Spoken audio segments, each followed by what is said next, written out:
Hey, welcome Pisces to your love horoscope reading. So this is a timeless reading. Whenever you find it, the messages here could be for you. This is for Pisces Sun, Moon, Rising, Venus, and cross watchers. So if your partner is a Pisces, there may be something here for you. This is also for singles, couples, whatever, and we are working with no pronouns. So I'm going to use these love oracle cards to select two different people, and each of those people is going to represent someone in the couple, in the relationship that we're talking about. So if you're single, this could be the person that's coming in for you. If you are in a relationship, obviously this could be your partner. If it doesn't resonate, maybe this reading isn't for you. So let's start off with the first card, which is Jane Austen.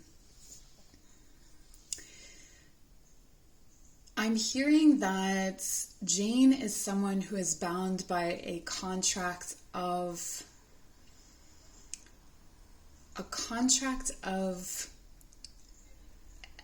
it's like values, integrity, loyalty. There's someone that takes things very seriously. It has a bit of a Virgo vibe to it, which is kind of cool because Virgo is your opposite Pisces, but this could also be you. There's this feeling of, just like a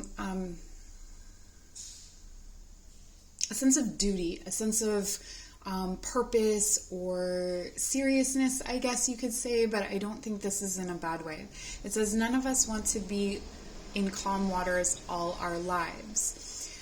I do feel that this person kind of knows that they're reserved and knows that they are to themselves and knows that they maybe don't come off as very exciting, or that they have a whole lot going on in their lives. Like they don't have a lot of drama necessarily, or they don't kind of like push their limits. They're not having like crazy experiences, but I do feel like they have this sort of longing for that, or that's what they long for in a partner, is someone to kind of infuse their lives with more intrigue, more interest, more drama even. So, if you're someone, if this isn't you, but if you're someone who is more chaotic and more back and forth and more, whatever, and you think like, who would want that? This is what this person wants. They want someone who is going to be really interesting, someone that people would like write movies or books about. That's really what they're looking for.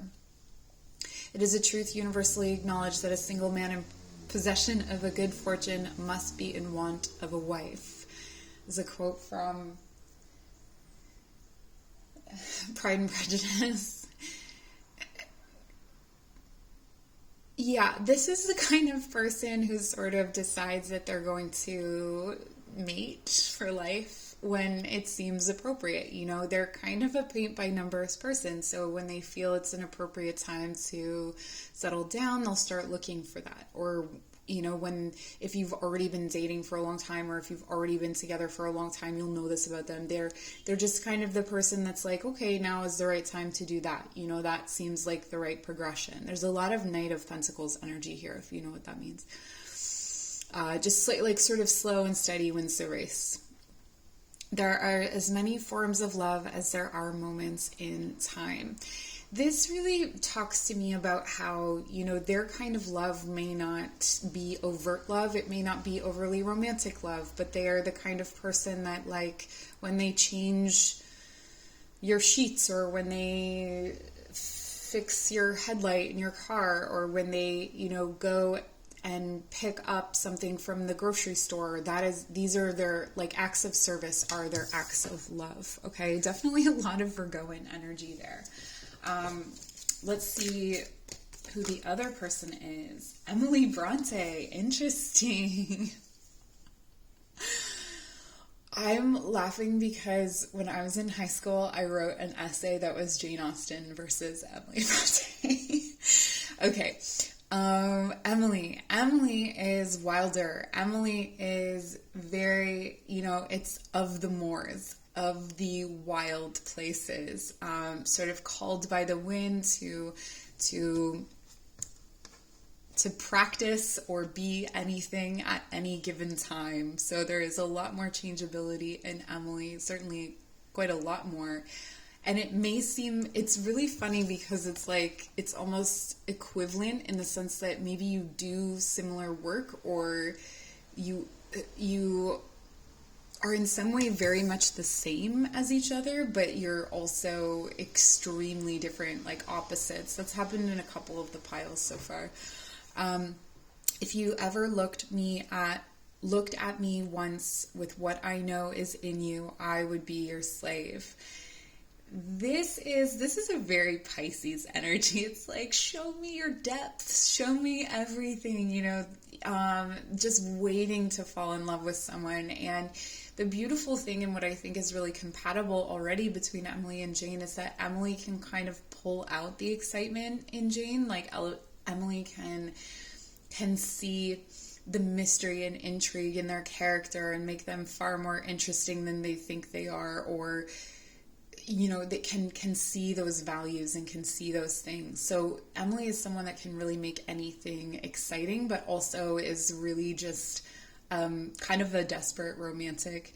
Hearts can be broken, but souls should be shared. There is a lot of chances, I think, with Emily. Like, Emily may have still be friends with their exes, still have that sense of like camaraderie with people, but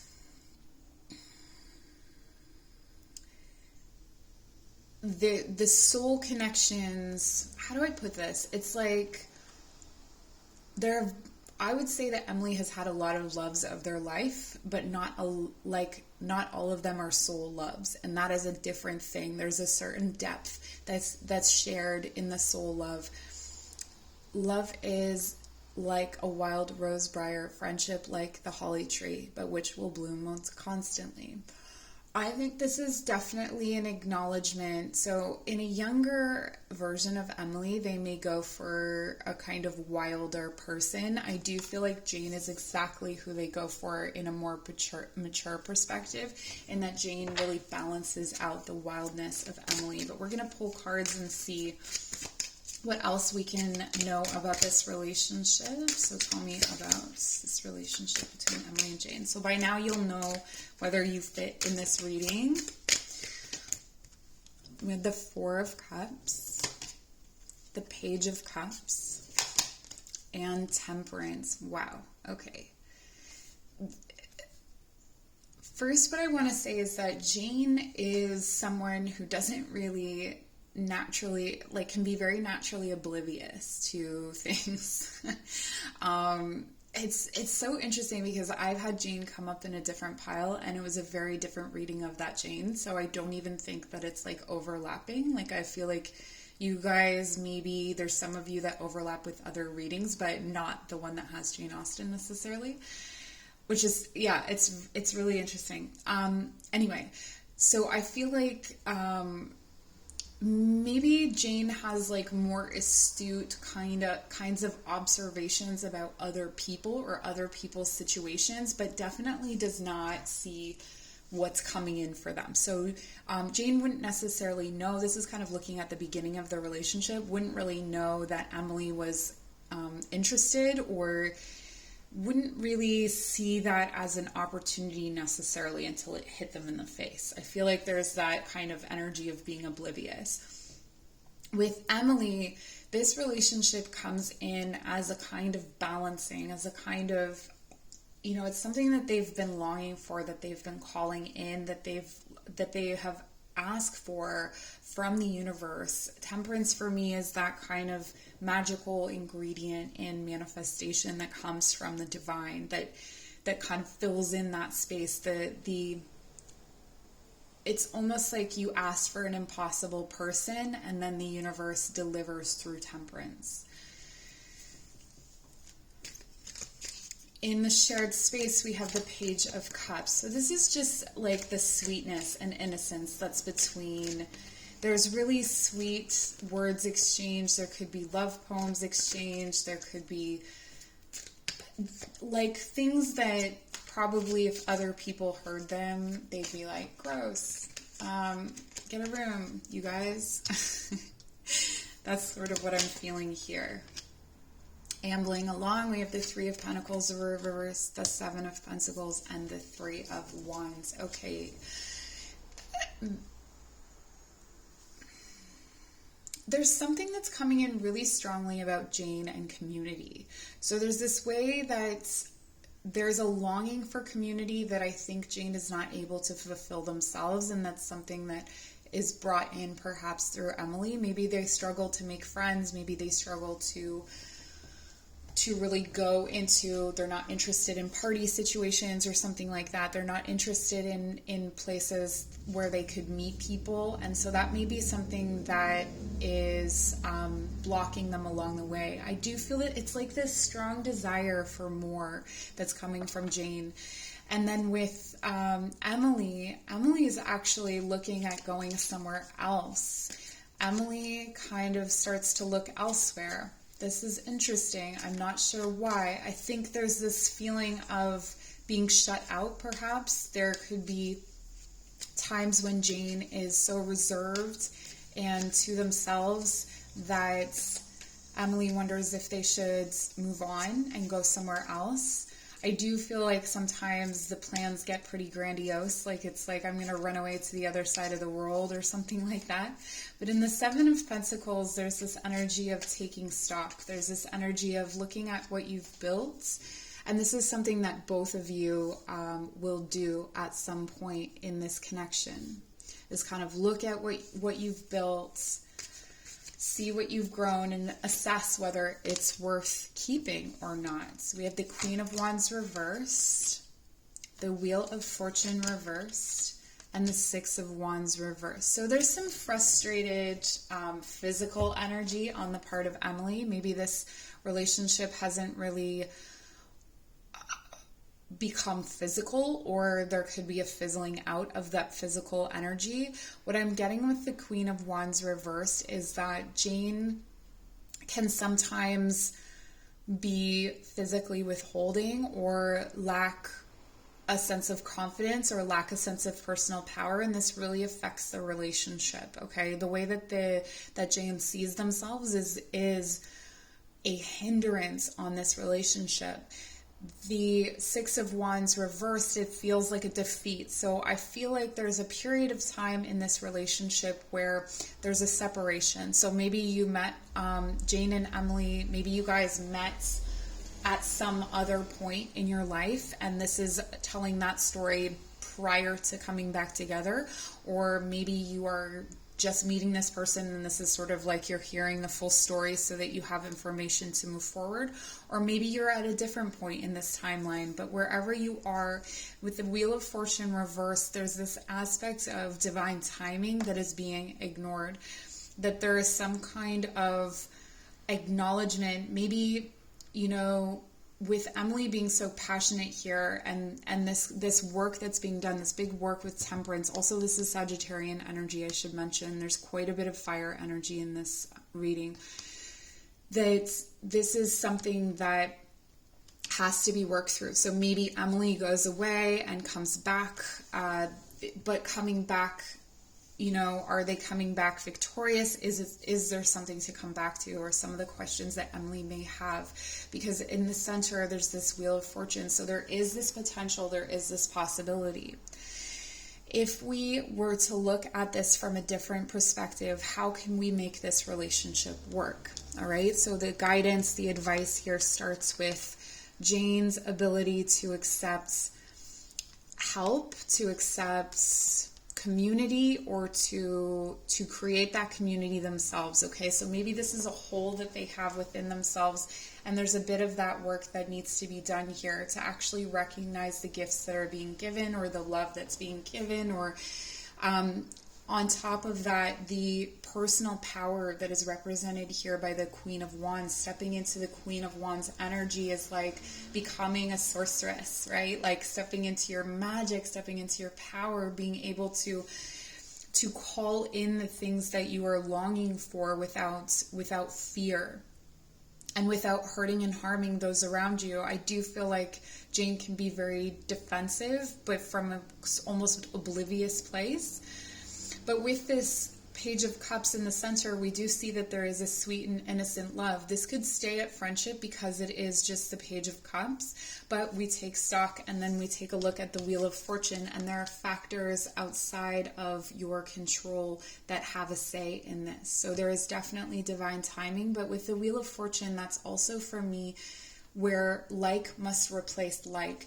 So this is either waiting out your time in this relationship, as indicated here by the Seven of Pentacles, that you're both kind of waiting out your time in this relationship until the wheel turns and you're able to move on to something equivalent, or you are waiting and taking stock for a time when the wheel turns so that you can be together and have this victory. Okay, so this is really, really good physical connection. I see you guys traveling together. I see you guys being able to expand your spiritual practice together, exploring philosophies, exploring things. I think that, I think that Jane is really willing to do these things, but it's very much Emily led, right? That there's this longing for adventure that's going to take some time for Jane to be comfortable with, but they also have to be very open to it, right? It just can't be one person making the other person do it. We have the card Panda, and it says balance. Ask how to bring balance to the situation and into your heart. This is needed for both of you. You both really need this feeling of but especially for Emily, balancing out the need for excitement and passion, as well as the need for the stability that is represented here by Jane. But I do see that Jane has hidden passions. Jane has hidden, maybe even ideas or creativity or something to offer that just needs to kind of be pulled out of them a little bit. We also have Chameleon, Soul Tribe. It is safe to be seen. I think that that's one of the main features of this relationship, especially for Jane, is that they are able to be seen in this connection by Emily. And so there's this tremendous feeling of comfort and ease there that it will start to help them to open up. But I do see them as being a very stubborn energy, so it may take time for them to open up. We also have the card of Rabbit, sensitive soul, strengthen your boundaries and cut cords. This may be needed if the energies over here are not moving, right, for Emily. But I also think that it's a reminder that each of you is a very sensitive soul, that there's a sensitivity in Jane that is not so obvious because of how maybe sturdy or uncontroversial they might be. There is that kind of sensitivity there, and there's a need for